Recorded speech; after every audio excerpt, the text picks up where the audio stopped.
সাহাবীকে আল্লাহ রাসূল সাল্লাল্লাহু আলাইহি ওয়াসাল্লাম জিজ্ঞাসা করছেন, ওগো সাহাবী বলো তো কে গরিব আর কে ধনী?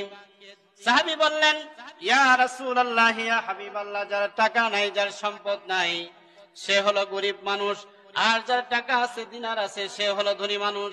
আল্লাহ রাসূল বললেন, ওগো আমার সাহাবী, না না, তোমরা সেটা বিচার করতে পারো নাই, তোমাদের এই বিচারের এখনো মন মানসিকতা হয় নাই।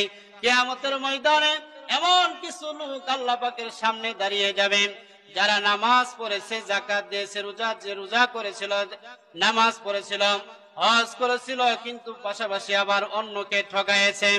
নামাজ পড়েছে, গীবত গিয়েছেন, নামাজ পড়েছেন, মিথ্যা কথা বলেছেন, নামাজ পড়েছে, অন্যের মাল গ্রাস করেছেন, নামাজ পড়েছে, খুন খারাপি করেছে, ফাসাদ করেছেন, কারো গীবত গিয়ে এসেছেন।